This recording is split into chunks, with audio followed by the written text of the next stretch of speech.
Life അങ്ങനെ non സ്റ്റോപ്പായിട്ട് തിരക്ക് പിടിച്ച് ഹെക്ടിക്കായിട്ട് ഓടിക്കൊണ്ടിരിക്കുന്ന സമയത്ത് ചെറിയൊരു റിലാക്സേഷൻ നമുക്ക് തരുന്ന ആ ഒരു സമാധാനം ഭയങ്കര വലുതാണ് എന്ന് ഈ ഒരു യാത്രയിൽ എനിക്ക് മനസ്സിലായി. നമ്മൾ ഫാമിലിയായിട്ട് എവിടേക്കെങ്കിലുമൊക്കെ ഇടയ്ക്ക് ഇതുപോലെ ഭയങ്കര തിരക്ക് പിടിച്ച് അങ്ങോട്ടും ഇങ്ങോട്ടും സംസാരിക്കുമ്പോൾ തന്നെ നമുക്ക് മനസ്സിലാവും സ്ട്രെസ്ഡ് ആണ് എന്ന് തോന്നുന്ന സമയത്ത് നമ്മളിതുപോലെ എല്ലാവരും കൂടിയിട്ടൊരു യാത്ര പോകും. അങ്ങനെ ഞങ്ങൾ ഇത്തവണ സെലക്ട് ചെയ്തിട്ടുണ്ടായിരുന്ന പ്ലേസ് ഇടുക്കിയായിരുന്നു.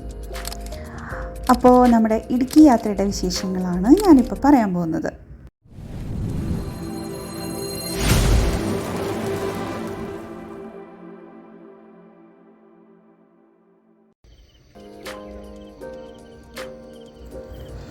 എല്ലാവരും വർക്കിംഗ് ആയതുകൊണ്ട് തന്നെ നമുക്ക് വീക്കെൻഡ്സിൽ മാത്രമാണ് ഇങ്ങനെ ഒരു ട്രിപ്പ് പോകുന്നതിനെ പറ്റി ആലോചിക്കാൻ തന്നെ പറ്റുള്ളൂ. നമ്മുടെ കയ്യിൽ ആകെ സാറ്റർഡേ സൺഡേ മാത്രമേ ഉള്ളൂ.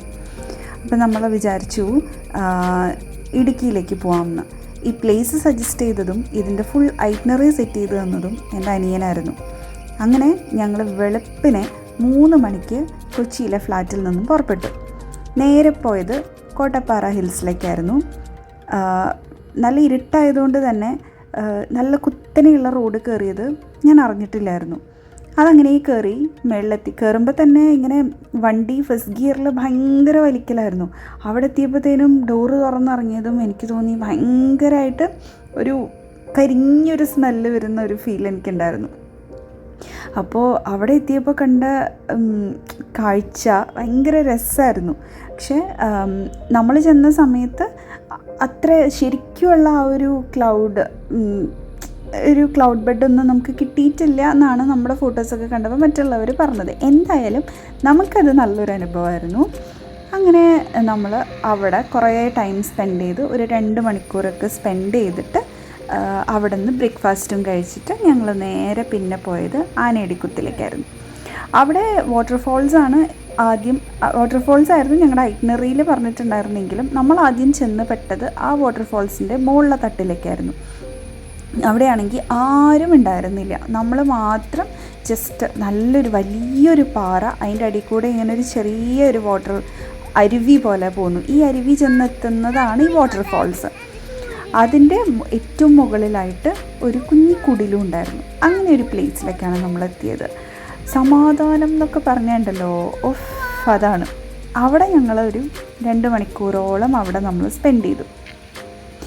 നേച്ചറുമായിട്ട് ഇത്രയും ഇണങ്ങി ചേരാൻ പറ്റുന്ന, അതായത് ഈ പാറയ്ക്കും വെള്ളത്തിനും പ്ലാന്റ്സിനും ഒക്കെയുള്ള ആ ഒരു എനർജി എന്ന് പറയുന്നത് നമുക്ക് ശരിക്കും അവിടെ ഫീൽ ചെയ്യുന്നുണ്ടായിരുന്നു. അതിൻ്റെ ഉള്ളിൽ കൂടെ ഒരു കാടാണ്. കുറച്ച് ദൂരം ഞാൻ പോയി നോക്കി. അപ്പോൾ ഉണ്ടല്ലോ ഭയങ്കര ചിവിടുകളുടെ സൗണ്ടാണ് ഈ ഒരു സമയത്ത്. ഇതിപ്പോൾ എന്ന് പറയുന്നത് ഒരു 11 മണി, ആ ടൈം 11 മണി സമയമാണ്. ചിവിടുകളുടെ സൗണ്ട് കേട്ടാൽ നമ്മൾ രാത്രി കൂരിരുട്ടിലാണ് നമ്മളുള്ളത് എന്ന് കണ്ണടച്ച് കഴിഞ്ഞാൽ നമുക്ക് ഫീൽ ചെയ്യും. ആ ഒരു രീതിയിലുള്ള ഒരു പ്ലേസ്.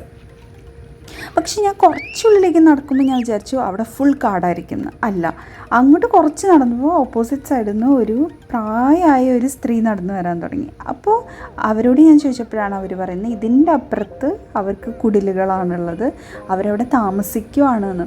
എങ്ങനെയാലേ നമ്മളിവിടെ ഇൻസ്റ്റാമാർട്ടിലൊക്കെ ഓർഡർ ചെയ്ത് അപ്പം തന്നെ സാധനങ്ങൾ വരുന്ന കാലത്ത്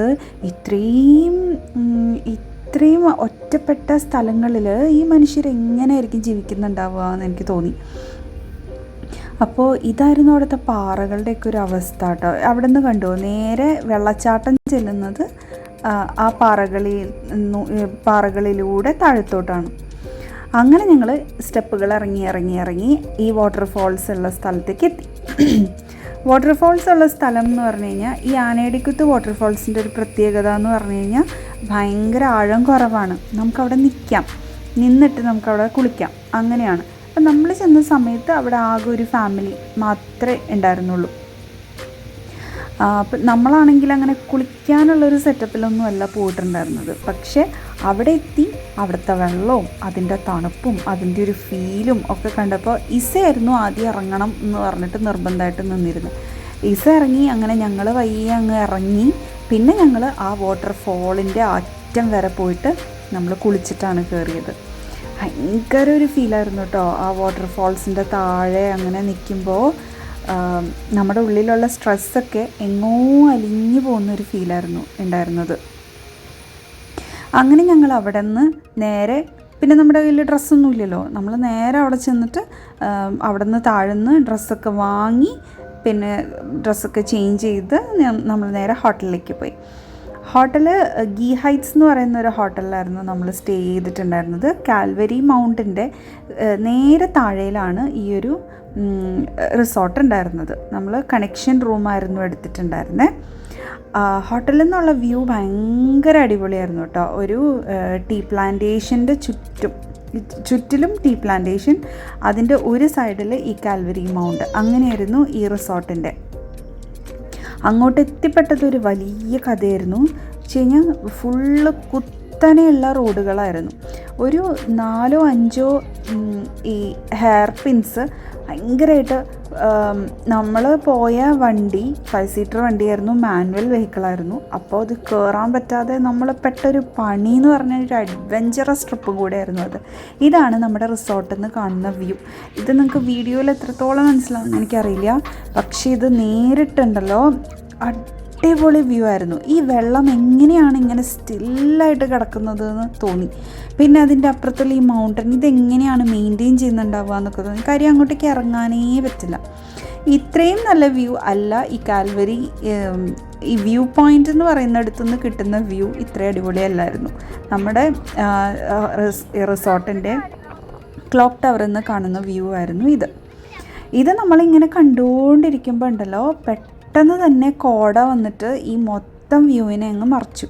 പിന്നെ അത് നമുക്ക് തന്നെ നേരിട്ട് അങ്ങോട്ടും ഇങ്ങോട്ടും കാണാൻ പറ്റാത്ത രീതിയിൽ അങ്ങ് കോട വന്നങ്ങ് നിറയാൻ തുടങ്ങി.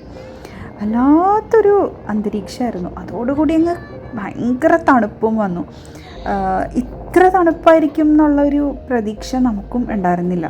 അങ്ങനെ നല്ല തണുപ്പിൽ വല്ലാത്തൊരു അറ്റ്മോസ്ഫിയറിൽ നമ്മളങ്ങനെ കുറേ നേരം അവിടെ സ്പെൻഡ് ചെയ്തു. അത് കഴിഞ്ഞ് ഈ ഒരു സമയം എന്ന് പറയുന്നത് ഒരു 5:30-6 മണി സമയത്താണ് ഇങ്ങനെ ഒരു വ്യൂ വരുന്നത്. അത് കഴിഞ്ഞപ്പോൾ നമ്മൾ താഴത്ത് ആ ടീ പ്ലാന്റേഷനിൽ പോയി കുറേ സമയം അവിടെ നടന്നു. പിന്നെ നമ്മൾ കാൽവരി മൗണ്ടിൻ്റെ അവിടെ വരെ പോയി. പക്ഷേ അവിടെ 6 മണി വരെയുള്ളൂ സമയം. ഈ കാൽവരി മൗണ്ടിൻ്റെ ഏറ്റവും ടോപ്പ് എന്ന് പറയുന്നത് കാൽവരി മൗണ്ട് എന്നുള്ളത്, കാൽവരി എന്നുള്ള ആ ഒരു ടേം സൂചിപ്പിക്കുന്നത് ജീസസ് ക്രൈസ്റ്റിൻ്റെ ഈ ക്രൂസിഫിക്കേഷൻ എന്നുള്ളൊരു രീതിയിലാണ്. അപ്പോൾ ഉള്ള ആ ഒരു ഇൻസിഡൻറ്റിൻ്റെ ഒരു സിംബോളൈസേഷനാണ് ആക്ച്വലി ഈ ഒരു മൗണ്ട്. എത്രയോ കിലോമീറ്ററുകൾ മുകളിലേക്ക് കുത്തനെ നടന്ന് കയറിയിട്ട് വേണം അതിൻ്റെ ഏറ്റവും ടോപ്പിലുള്ള കുരിശിൻ്റെ അടുത്തെത്താൻ വേണ്ടിയിട്ട്. അപ്പോൾ നമ്മുടെ കൂടെ ഉപ്പയമ്മയൊക്കെ ഉണ്ടായിരുന്നതുകൊണ്ട് തന്നെ നമുക്ക് അത്ര ടോപ്പിലേക്ക് കയറാനായിട്ട് പറ്റിയിട്ടുണ്ടായിരുന്നില്ല. നമ്മൾ വിചാരിച്ചു പിന്നെ എപ്പോഴെങ്കിലും നെക്സ്റ്റ് ടൈം പോകുന്ന സമയത്ത് മേളിലേക്കൊക്കെ കയറാം എന്നുള്ളൊരു പ്ലാനിൽ നമ്മളങ്ങനെ മൊത്തം ഈ ഒരു അറ്റ്മോസ്ഫിയർ തന്നെ എക്സ്പ്ലോർ ചെയ്ത് അവിടെ ഫുള്ള് നടന്ന് ചെറിയ കുന്നുകളൊക്കെ ഉള്ളതൊക്കെ കയറി അങ്ങനെ നമ്മൾ പിറ്റേ ദിവസം രാവിലെ ഒരു 11 മണിയോട് കൂടിയിട്ട് നമ്മൾ ഇറങ്ങിയിട്ടുള്ള വഴി അത്ര വലിയ ബുദ്ധിമുട്ടൊന്നും ഉണ്ടായിരുന്നില്ല. പക്ഷെ ഫുള്ള് നല്ല വളവുകളൊക്കെ ആയിരുന്നു. പക്ഷെ ആ ഒരു യാത്ര എൻജോയബിളായിരുന്നു. മേളിലേക്ക് കയറിയപ്പോൾ ഉണ്ടായിരുന്ന ടെൻഷനൊന്നും തിരിച്ചിറങ്ങുന്ന സമയത്ത് ഉണ്ടായിരുന്നില്ല. സ്മൂത്തായിട്ടുള്ള റോഡായിരുന്നു, നല്ല റോഡായിരുന്നു. അങ്ങനെ അപ്പോൾ ഇതാണ് നമ്മുടെ ഇടുക്കി യാത്രയെ കുറിച്ചിട്ട് പറയാനാണെങ്കിൽ ഉണ്ടായിരുന്നത്. ഭയങ്കര സമാധാനമുള്ള നല്ല സ്ട്രെസ് ഫ്രീ ആയിട്ടുള്ള ഒരു യാത്രയായിരുന്നു. തിരിച്ചു വരുന്ന വഴിയിൽ പിന്നെ നമുക്ക് ലഞ്ച് കഴിക്കാൻ വേണ്ടിയിട്ടൊന്നും ഒരു പ്ലേസ് ഉണ്ടായിരുന്നില്ല. സോ നമ്മളൊരു അവിടെ കണ്ടൊരു കുഞ്ഞു ചായക്കടയിലൊക്കെ നിർത്തി അവിടെ ഉണ്ടായിരുന്ന അവിടെ നിന്ന് മോരും വെള്ളവും പിന്നെ അതുപോലെ കുമ്പളപ്പം പോലെ ഒരു അപ്പവും അങ്ങനെയൊക്കെ കഴിച്ചിട്ടാണ് പിന്നെ നമ്മൾ തിരിച്ച് യാത്ര ചെയ്തത്. അപ്പോൾ അതാണ് നമ്മുടെ വീക്കെൻഡ് ഒരു ട്രിപ്പിൻ്റെ വിശേഷങ്ങൾ. അടുത്ത വീഡിയോ ആയിട്ട് വേഗം തന്നെ കാണുന്നവരേക്കും ബൈ.